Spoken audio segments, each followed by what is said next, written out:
আকাশের তারাগুলি ঝিলিমিলি ঝিলিমিলি জ্বলছে, আকাশের তারাগুলি ঝিলিমিলি ঝিলিমিলি জ্বলছে, ডালে ডালে ফুলগুলি সৌরভে দুলছে, রসূল এসেছে হাবিব এসেছে, রসূল এসেছে হাবিব এসেছে। আকাশের তারাগুলি ঝিলিমিলি ঝিলিমিলি জ্বলছে, ডালে ডালে ফুলগুলি সৌরভে দুলছে, রসূল এসেছে হাবিব এসেছে, রসূল এসেছে হাবিব এসেছে। আরব দেশে কাবার পাশে মানব সেরা মানব এসেছে, আরব দেশে কাবার পাশে মানব সেরা মানব এসেছে, দুনিয়া এসেছে ওকে এসেছে, জান্নাত এসেছে ওকে এসেছে, রসূল এসেছে হাবিব এসেছে, রসূল এসেছে হাবিব এসেছে। আল্লাহুম্মা সাল্লি আলা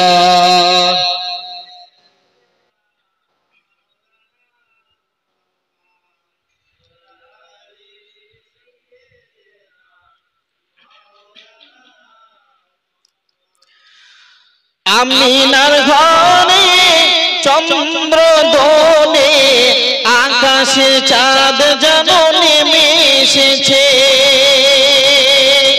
আমিনার ঘরে চন্দ্র দোলে, আকাশে চাঁদ যেন নেমে এসেছে, দুনিয়া এসেছে ওকে এসেছে, জান্নাত এসেছে ওকে এসেছে, রসূল এসেছে হাবিব এসেছে, রসূল এসেছে হাবিব এসেছে। আকাশের তারাগুলি ঝিলিমিলি ঝিলিমিলি জ্বলছে, ডালে ডালে ফুলগুলি সৌরভে দুলছে, রসূল এসেছে হাবিব এসেছে, রসূল এসেছে হাবিব এসেছে। আল্লাহুম্মা সাল্লি আলা সাইয়্যিদিনা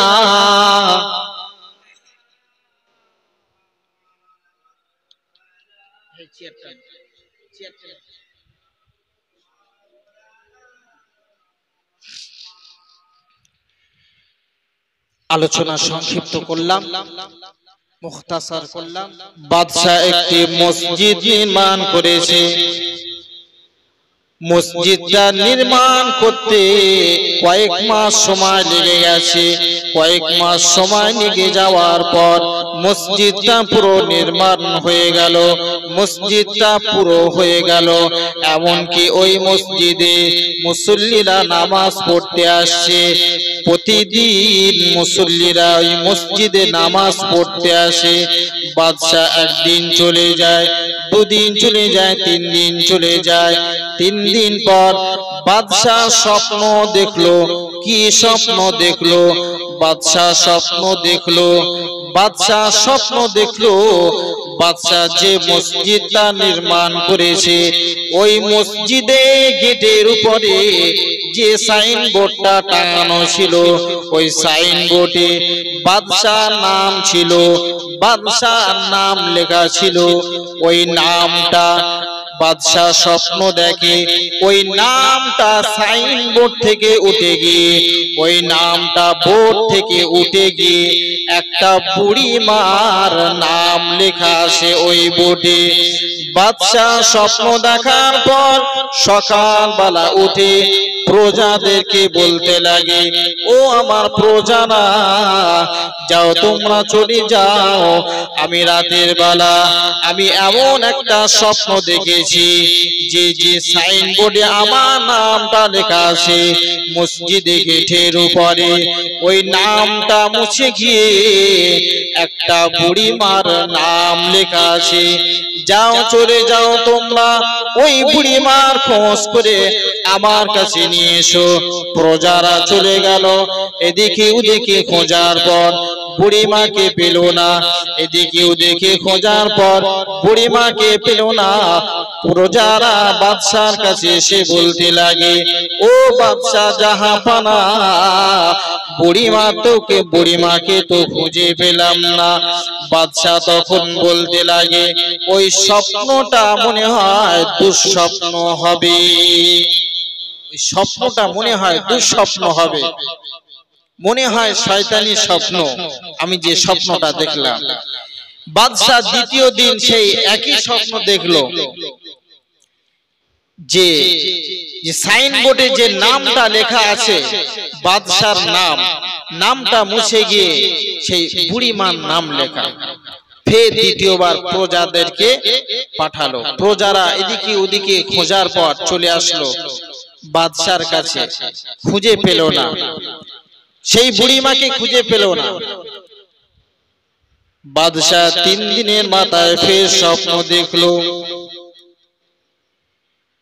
কেমন বুড়িমা,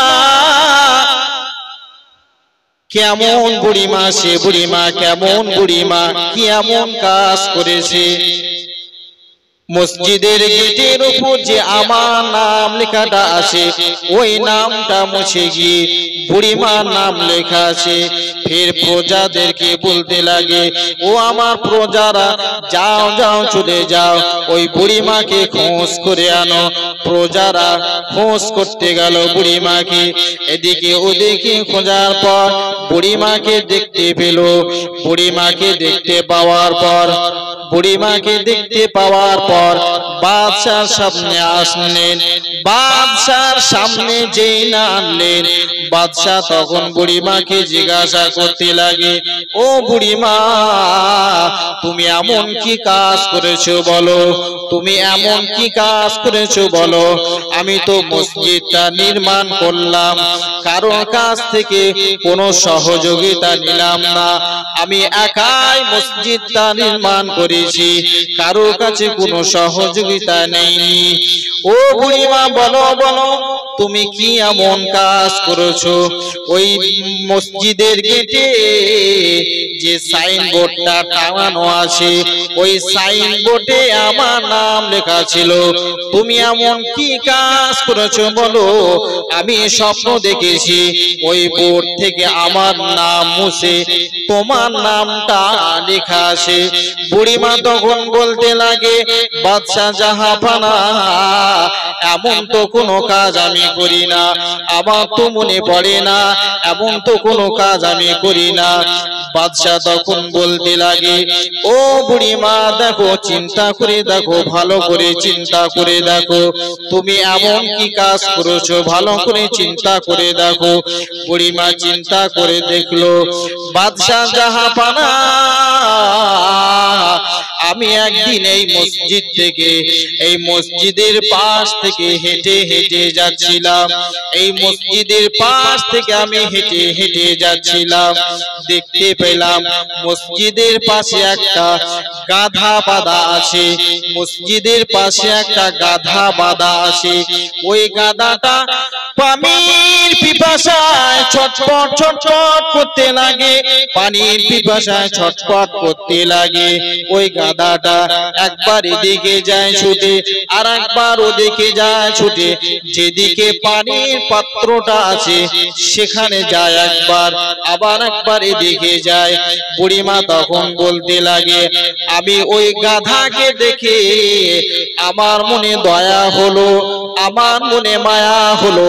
পানির পাত্রটা যেখানে ছিল ওই পানির পাত্রটা এনে গাধার মুখে দিয়ে দিলাম। গাধাটা পানির পিপাসা দূর করে দিল। এই কাজটা আমি আল্লাহ পাক রব্বুল আলামিনের আল্লাহ পাক রব্বুল আলামিনকে খুশি করার জন্যই করেছি। জোরে বলুন সুবহানাল্লাহ। বাদশা জাহাপানা তখন বলতে লাগে, ও বুড়িমা, এই যে তুমি কাজটা করলে, গাধাকে পানি পান করালে, এই কাজটা আল্লাহ পাক রব্বুল আলামিনকে খুশি করার জন্যই তুমি করেছো। আজ থেকে প্রজাদেরকে বলতে লাগে, আমার প্রজারা, ওই যে মসজিদের গেটে সাইনবোর্ড টাঙানো আছে, ওই বোর্ড থেকে আমার নামটা মুছে ওই বুড়িমার নামটা লিখে দাও। জোরে বলুন সুবহানাল্লাহ। ওই বোর্ডে যে আমার নাম লেখা আছে, আমার নামটা মুছে বোর্ডে লিখে দাও। কেন? বুড়িমা যে কাজটা করেছে আল্লাহকে সন্তুষ্ট করার জন্যই করেছে, আর আমি যে কাজটা করেছি অন্য মানুষকে দেখানোর জন্য সেই কাজটা করেছি। মসজিদ নির্মাণ করেছি, মানুষ আমাকে বাহ বাহ বলবে, মানুষের কাছে আমার সুনাম হবে, মানুষকে দেখানোর জন্য আমি কাজটা করেছিলাম।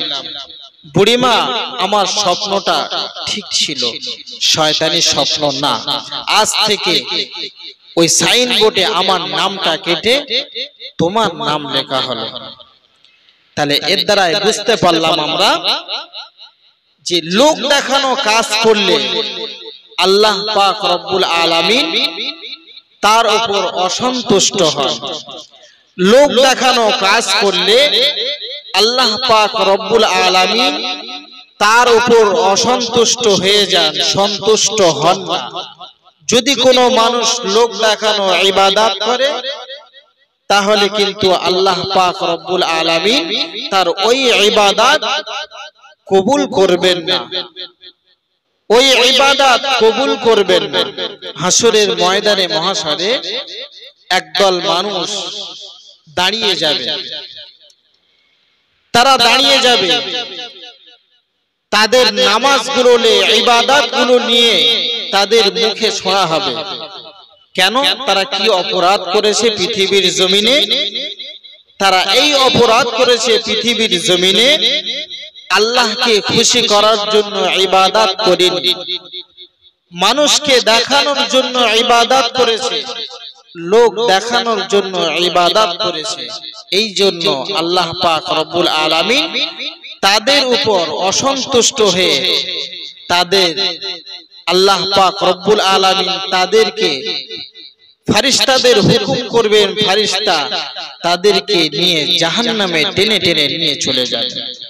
তাহলে লোক দেখানো ইবাদত আল্লাহ পাক রব্বুল আলামিন পছন্দ করেন। সব সময়ের জন্য ইবাদত করতে হবে আল্লাহ পাক রব্বুল আলামিনকে খুশি করার জন্য। যাইবা, আমি একটু অন্যদিকে যাই। নবী করিম সাল্লাল্লাহু আলাইহি ওয়াসাল্লাম যে 63 বছর জিন্দেগীর কিছু আলোচনা করব আমি। নবী করিম সাল্লাল্লাহু আলাইহি ওয়াসাল্লামের বয়স যখন 40 বছর, আল্লাহ পাক রব্বুল আলামিন হাবিবকে বলে দিলেন, ও আমার হাবিব, আপনি গোপনে ভাবে ইসলাম প্রচার করা শুরু করেন। আল্লাহ পাক রব্বুল আলামিন হাবিবকে বললেন, ইয়া আইয়ুহার রাসূল বাল্লিগ মা উনজিলা ইলাইকা মির রাব্বিক। ও আমার হাবিব, আপনার রবের পক্ষ থেকে যা আপনার উপর অবতীর্ণ হয়েছে তা আমার বান্দাদেরকে শুনিয়ে দিন।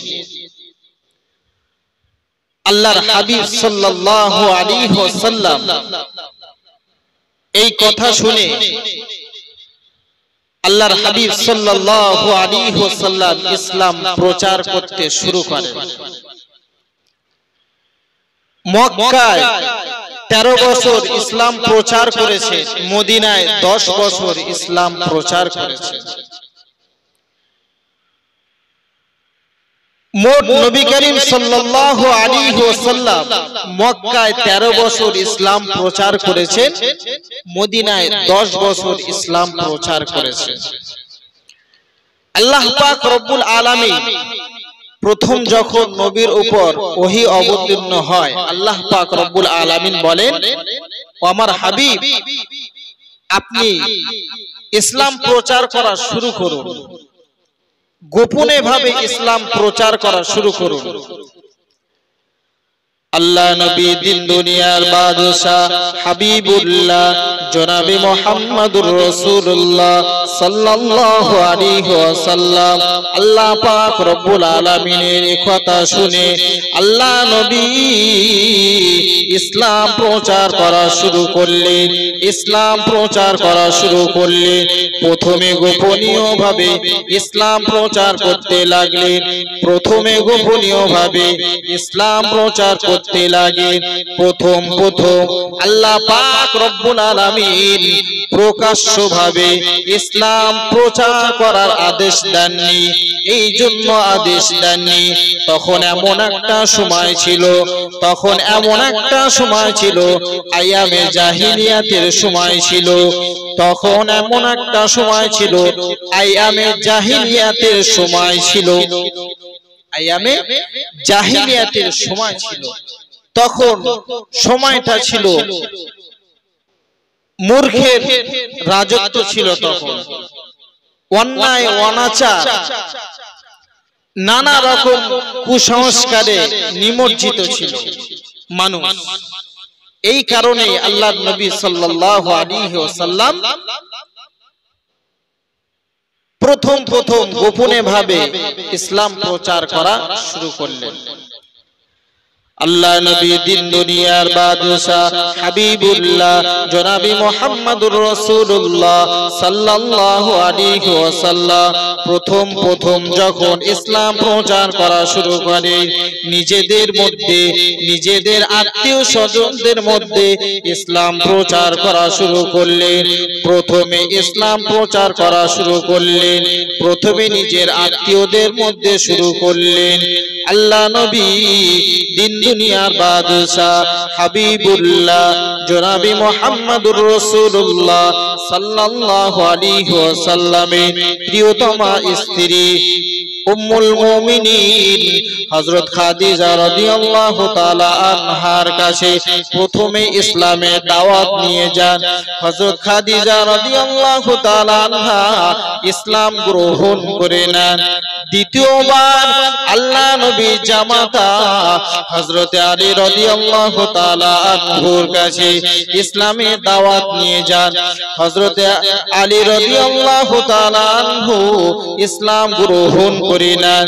আল্লাহ নবী দিন দুনিয়ার বাদশাহ হাবিবুল্লাহ জনাবে মুহাম্মদুর রাসূলুল্লাহ সাল্লাল্লাহু আলাইহি ওয়াসাল্লাম তৃতীয়বার ইসলাম প্রচার নিয়ে যায়। নিজের আজাদ করা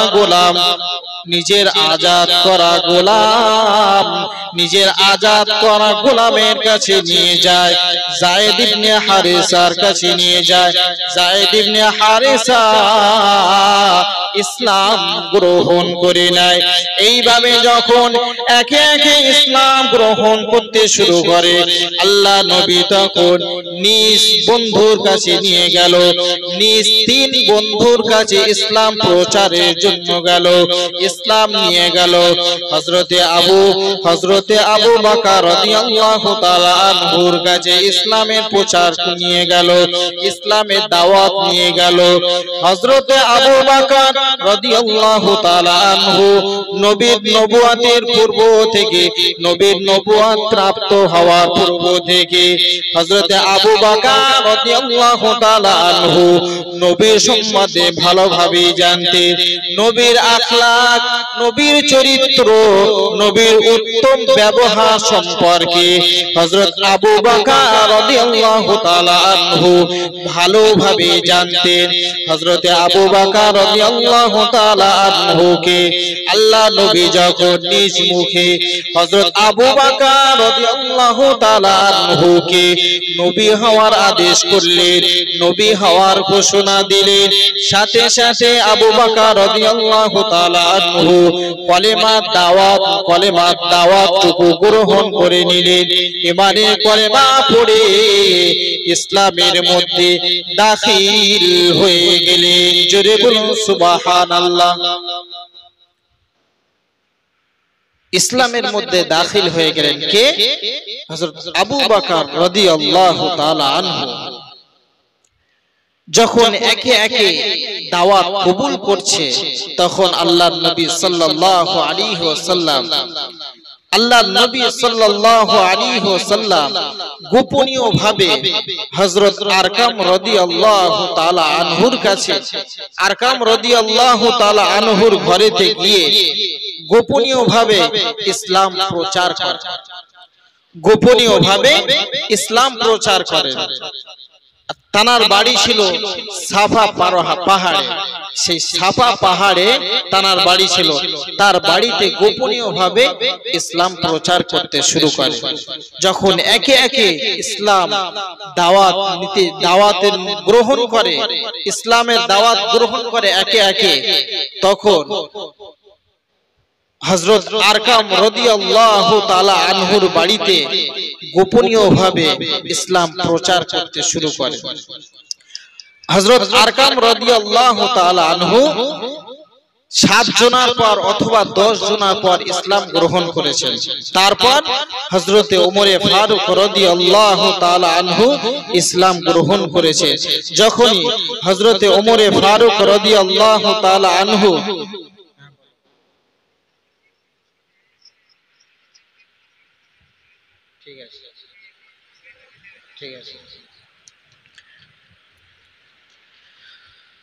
গোপনীয়ভাবে হযরত আরকাম রাদিয়াল্লাহু তাআলা আনহুর বাড়িতে গোপনীয়ভাবে ইসলামের আলোচনা চলত। তারপর যখন হযরত ওমর ফারুক রাদিয়াল্লাহু তাআলা আনহু ইসলাম গ্রহণ করলেন, তখন মুসলমানদের শক্তি বেড়ে গেল, তখন মুসলমানদের শক্তি বেড়ে গেল, পাওয়ার বেড়ে গেল। তখন আল্লাহ পাক রব্বুল আলামিন হাবিবকে সম্বোধন করে বলছেন, আল্লাহ পাক রব্বুল আলামিন হাবিবকে উদ্দেশ্য করে বলছেন, ফাসদা বিমা তুমারু ওয়া আ'রিজ আনিল মুশরিকিন। আল্লাহ পাক রব্বুল আলামিন বলেন, ও আমার হাবিব, আপনার উপর যা অবতীর্ণ হয়েছে তা আপনি মানুষদেরকে শুনিয়ে দিন, আপনি প্রকাশ্যভাবে মানুষদেরকে শুনিয়ে দিন, জানিয়ে দিন। মুশরিকদের আপনি পরোয়া করবেন না, মুশরিকদের আপনি পরোয়া করবেন না, আপনি প্রকাশ্যভাবে ইসলামের দাওয়াত দিতে শুরু করুন। আল্লাহ নবী দিন দুনিয়ার বাদশা হাবিবুল্লাহ জনাবে মুহাম্মদুর রাসূলুল্লাহ সাল্লাল্লাহু আলাইহি ওয়াসাল্লাম আল্লাহ পাক রব্বুল আলামিনের এই কথা শুনে, আল্লাহ পাক রব্বুল আলামিনের এই আদেশ শুনে আল্লাহ নবী তখন নিজে সাহাবা একরামদেরকে নিয়ে প্রকাশ্যভাবে ইসলাম প্রচার করতে শুরু করে, ইসলামের কাজ প্রকাশ্যভাবে করতে শুরু করে। আল্লাহ পাক রব্বুল আলামিন তারপরে ঘোষণা করলেন, ওয়া আনজির আশিরাতাকাল আকরাবিন ও আমার হাবিব আপনি আপনার আত্মীয় স্বজনদেরকে মুশরিক ও কুফর থেকে ভয় দেখান। আল্লাহ নবী তখন প্রকাশ্যভাবে ইসলাম প্রচার করতে শুরু করেন। আল্লাহ নবী তখন প্রকাশ্যভাবে ইসলাম প্রচার করতে শুরু করেন। কুরাইশ বংশদেরকে ডাক দিলেন। সাফা পাহাড়ে উঠে আল্লাহ নবী কুরাইশ বংশদেরকে ডাক দিলেন, ও কুরাইশ বংশরা, ও কুরাইশ বংশের মানুষেরা, তোমরা এদিকে আসো, আমার কাছে এসো। তোমরা আল্লাহ নবীর কাছে এসে হাজির হয়ে গেল। সাফা পাহাড়ে নিচে এসে হাজির হয়ে গেল। আল্লাহ নবী তখন বলছে, আমি তোমাদের যদি একটা কথা বলি, তোমরা কি আমার কথাটা বিশ্বাস করবে? আল্লাহ নবী তখন এই কথা বলে যেই না বলল, আল্লাহ নবী কথা যেই না বলল, কুরাইশ বংশের লোকেরা তখন বলতে লাগে, ইয়া রাসূলুল্লাহ, ইয়া হাবিবাল্লাহ, আপনাকে তো সত্য বলে আমরা মানি, আপনার কথা আমরা বিশ্বাস করব। আপনি কি আমাদেরকে বার্তা দেন, আপনার কথা আমরা বিশ্বাস করব। আল্লাহ নবী তখন বলেছিলেন, আমি তোমাদেরকে একটা কথা বলছি, তোমরা শোনো। আমি যদি এখনই বলি, এই পাহাড়ের পিছনে একদল শত্রুরা বসে আছে, ওই শত্রুরা তোমাদের উপর চড়া হবে, তোমাদেরকে কতল করার জন্য লুকিয়ে আসে। তোমরা কি বিশ্বাস করবে? হ্যাঁ, আমরা বিশ্বাস করব। আল্লাহ নবী কথাটা বলার পর আল্লাহ নবী তখন বলল, আমি তোমাদেরকে জাহান্নাম থেকে বাঁচাতে চাই, আমি তোমাদেরকে জাহান্নাম থেকে বাঁচাতে চাই। এই কথাটা বলার পর আল্লাহ নবী দিন দুনিয়া বাদশাহ হাবিবুল্লাহ জনাবে মুহাম্মদুর রাসূলুল্লাহ সাল্লাল্লাহু আলাইহি ওয়াসাল্লাম ইসলামের দাওয়াত দিতে শুরু করলো। যেই না ইসলামের কথা বললো, ইসলামের দাওয়াত দিতে শুরু করলো, কুরাইশ বংশের দলে ছিল আবু লাহাব। আল্লাহ নবী চাচা আবু লাহাব ছিল। আবু লাহাব তখন বলতে লাগে, ও মুহাম্মদ, তুমি কি আমাদের এই জন্য ডেকেছো? আমাদের ইসলামের দাওয়াত কবুল করার জন্য ডেকেছো? আমরা কোনদিন ইসলাম কবুল করব না, আমরা কোনদিন ইসলামের দাওয়াত কবুল করব না। আবু লাহাব ছিল নবীজির চাচা, নিজের আপন চাচা। আল্লাহর হাবিবকে বলতে লাগে, মুহাম্মদ, তুমি কি আমাদের এই জন্য ডেকেছো? ইসলামের দাওয়াত দেওয়ার জন্য? তুমি আমাদের ইসলামের দাওয়াত দেওয়ার জন্য ডেকেছো? তোমার খেয়ে কাজ নাই? আবু লাহাব এই কথা বলছে। আবু লাহাব যখন এই কথা বলল, ও মুহাম্মদ, তোমার খেয়ে কাজ নাই, তুমি আমাদেরকে ডেকেছো এই জন্য, ইসলামের দাওয়াত দেওয়ার জন্য ডেকেছো। আল্লাহ পাক রব্বুল আলামিন আবু লাহাবের উপর নারাজ হয়ে গেল। যেই না আবু লাহাব এই কথা বলতে লাগে, আল্লাহ পাক রব্বুল আলামিন একটা সূরা নাযিল করলেন। ওই সূরাটার নাম হলো সূরাতুল লাহাব। ওই সূরাটার নাম হলো সূরাতুল লাহাব। আল্লাহ পাক রব্বুল আলামিন ওই সূরার মধ্যে জানিয়ে দিচ্ছেন, তাব্বাত ইয়াদা আবি লাহাবি ওয়া তাব মা আগনা আনহু মালুহু ওয়া মা কাসাব।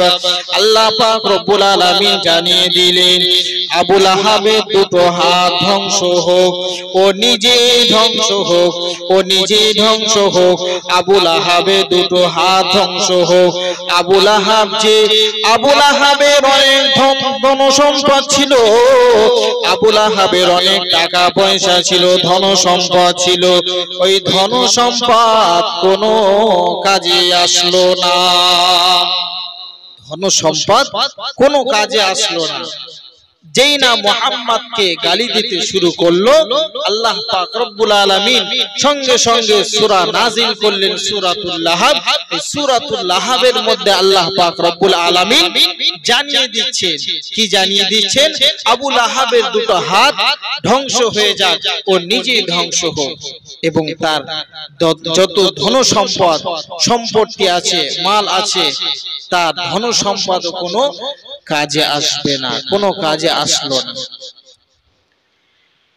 আবু লাহাব নবী করিম সাল্লাল্লাহু আলাইহি ওয়াসাল্লামের আপন চাচা হয়েও নবীজি সাল্লাল্লাহু আলাইহি ওয়াসাল্লামকে শত্রুতা করতে লাগলেন। এই সূরা লাহাবে যে আল্লাহ পাক রব্বুল আলামিন নাজিল করেছেন সূরা লাহাবটা, এর আরেকটা উদ্দেশ্য, হযরত নূহ আলাইহিস সালাম দিনের বেলা এবং রাতের বেলা ইসলাম প্রচার করতেন, মানুষের দ্বারে দ্বারে যেতেন। আল্লাহর নবী সাল্লাল্লাহু আলাইহি ওয়াসাল্লামের তখন এই কথা মনে হলো, হযরত নূহ আলাইহিস সালাম দিনে রাতে ইসলাম প্রচার করেছে, ইসলামের দাওয়াত দিয়েছে, আমি কেন পারবো না? আল্লাহর নবী সাল্লাল্লাহু আলাইহি ওয়াসাল্লাম নিজের চাচা আবু লাহাবের কাছে চলে গেল। রাতের বেলা দিনের দাওয়াত নিয়ে আবু লাহাবের বাড়িতে চলে গেল। আল্লাহ নবী দিন দুনিয়ার বাদশাহ হাবিবুল্লাহ জনাবি মুহাম্মদুর রাসূলুল্লাহ সাল্লাল্লাহু আলাইহি ওয়াসাল্লাম নিজের চাচা, নিজের আপন চাচা আবু লাহাবের বাড়িতে চলে গেল। রাতের বেলা আবু লাহাবের বাড়িতে গিয়ে দরজায় ঘা দেয়, দরজায় আওয়াজ করে। আবু লাহাব ঘরের মধ্য থেকে আওয়াজ করছে, এত রাত্রিরে কে এসেছে, এত রাত্রিরে আমার বাড়িতে কে এসেছো? আল্লাহ নবী তখন বলতে লাগে, ও চাচা, আপনার ভাতিজা এসেছে আপনার বাড়িতে, আপনার ভাতিজা এসেছে আপনার বাড়িতে। আবু লাহাব তখন বলতে লাগে, মুহাম্মদ, তুমি কি ফের আমার কাছে ইসলামের দাওয়াত নিয়ে এসেছো কিনা? ইসলামের দাওয়াত নিয়ে এসেছো কি বলো? মুহাম্মদ তখন বলতে লাগে, ও আমার চাচা, আমি ভাতিজা আপনার বাড়িতে এসেছি, আমি ভাতিজা আপনার বাড়িতে এসেছি। আপনি একটু ঘর থেকে বাহির হন, আপনার সঙ্গে কিছু কথা বলবো। চাচা, ভাতিজা আপনার সঙ্গে কিছু কথা বলবো, আপনি একটু ফাঁকায় আসুন। আল্লাহ নবী এইভাবে বললেন। আবু লাহাব আল্লাহ নবী চাচা ঘর থেকে যখন বাহির হয়ে আসলো, ঘর থেকে যখন বাহির হয়ে আসলো, আল্লাহ নবী চাচাকে বলতে লাগে, ও আমার চাচা, আপনি যে আমার আঘাত করেছিলেন ইসলাম প্রচার করার জন্য, আপনি আমাকে আঘাত করেছিলেন, আঘাত করার পরেও আমি আপনার কাছে ইসলামের দাওয়াত নিয়ে এসেছি। আপনি আমাকে আঘাত করেছেন, আপনি এমনকি আমাকে মারধর পর্যন্ত করেছেন, তারপরেও আপনার কাছে আমি ইসলামের দাওয়াত নিয়ে এসেছি। চাচা আবু লাহাব তখন বলতে লাগে, সেই সময় রাসূল যখন নিজের চাচার বাড়ির সামনে এসে চাচার সঙ্গে কথা বলছে, তখন আবু লাহাবের ঘরের সামনে একটা ছিল ছাগল। আবু লাহাব বলতে লাগে, তুমি তো ইসলামের দাওয়াত আমার কাছে নিয়ে এসছো, ওই যে আমার ঘরের সামনে একটা ছাগল দাঁড়িয়ে আছে, ওই ছাগলকে তুমি ইসলামের দাওয়াত দাও। যদি ছাগল ইসলামের দাওয়াত কবুল করে তাহলে আমি তোমার চাচা আবু লাহাব ইসলাম কবুল করব। আল্লাহ নবী দিন দুনিয়ার বাদশাহ হাবিবুল্লাহ জনাবে মুহাম্মদুর রাসূলুল্লাহ সাল্লাল্লাহু আলাইহি ওয়াসাল্লাম আল্লাহ পাক রব্বুল আলামিনকে বলতে লাগে, আল্লাহ পাক রব্বুল আলামিনের কাছে হাত তুলে বলতে লাগে, ও রব্বুল আলামিন আল্লাহ, আমার তো সে ক্ষমতা আপনি দেননি, আমার তো সে ক্ষমতা আপনি দেননি যে আমি ছাগলকে ইসলাম গ্রহণ করার কথা বলবো, ইসলাম প্রচারের কথা বলবো, ছাগল ইসলাম গ্রহণ করে নেবে, সে পাওয়া তো আপনি দেননি। রব্বুল আলামিন আপনি ছাগলের জবান খুলে দিন, আপনি ছাগলের জবান খুলে দিন, ছাগল যেন জবানে কলেমার ইমানের কলেমাটা পড়তে পারে। আল্লাহ নবী যেই না এই দোয়া করলো, আল্লাহ পাক রব্বুল আলামিন আল্লাহ নবীর দোয়া কবুল করে নিলেন। যেই না কবুল করে নিলেন, ছাগলের জবান খুলে গেল, ছাগলের জবান খুলে গেল, লা ইলাহা ইল্লাল্লাহ, লা ইলাহা ইল্লাল্লাহ, লা ইলাহা ইল্লাল্লাহ। ছাগলের জবান খুলে গেল, ছাগল তখন ঈমানের কলেমাটুকু পড়ে ইসলাম গ্রহণ করে নিলেন। জোরে বলুন সুবহানাল্লাহ। ছাগলের জবান আল্লাহ পাক রব্বুল আলামিন খুলে দিল, ঈমানের কলেমাটা ছাগল পড়ে নিল। এবার আল্লাহর হাবিব বলছে, চাচা যান, ছাগল তো ঈমানের কলেমা পড়ে নিয়েছে, এবার আপনি ঈমানের কলেমাটুকু পড়ে নিন। যেই না এই কথা বলল, আবু লাহাব মুহাম্মদ সাল্লাল্লাহু আলাইহি ওয়াসাল্লামকে কটু কথায় কথাবার্তা বলতে লাগলো, ইসলাম গ্রহণ করলো না। যেই কটু কথা কথাবার্তা বলতে লাগে, আল্লাহ পাক রব্বুল আলামিন ওই সূরা লাহাব নাজিল করে বললেন, তাব্বাত ইয়াদা আবি লাহাবি ওয়া তাব মা আগনা আনহু মালুহু ওয়া মা কাসাব। ওই সূরাটা নাজিল করলেন। আবু লাহাবের বাড়ির সামনে যে ছাগলটি ছিল, ঈমানের কলেমা যেই না পড়ে নিল, আবু লাহাব কি করলো, ছাগলে চার হাত পা ধরলো, ধরে মস করে ভেঙে দিল। যেই না ভেঙে দিল, আল্লাহ পাক রব্বুল আলামিন সঙ্গে সঙ্গে ওই সূরা লাহাব নাজিল করে বললেন, তাব্বাত ইয়াদা আবি লাহাবি ওয়া তাব। আবু লাহাবের দুটো হাত ধ্বংস হোক, সে নিজে ধ্বংস হোক, সে নিজে ধ্বংস হোক। আবু লাহাবের দুটো হাত ধ্বংস হোক। নিজের চাচা হয়েও আল্লাহর হাবিবকে, আল্লাহর হাবিবের শত্রুতা করেছে। নবী করিম সাল্লাল্লাহু আলাইহি ওয়াসাল্লাম এই ইসলামকে টিকিয়ে রাখার জন্য কতই না কষ্ট করেছে, কতই না কষ্ট করেছেন। আজ আমরা সহজে ইসলাম পেয়েছি, সহজে ইসলাম পাওয়ার পরেও আমরা ইসলামের বিরোধিতা করি।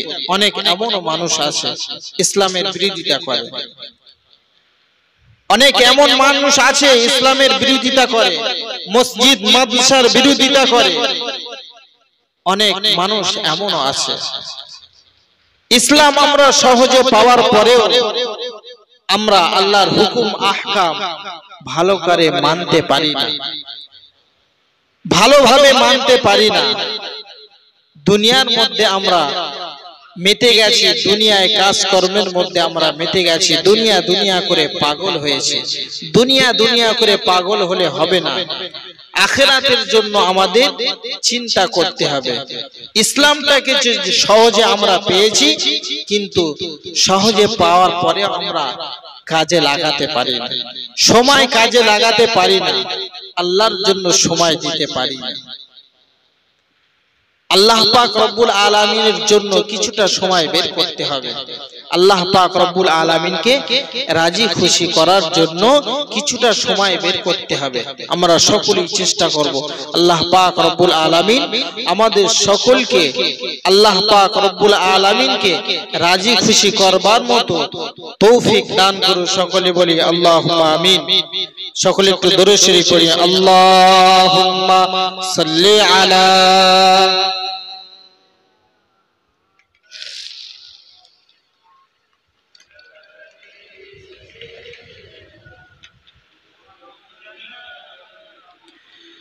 اللهم صل على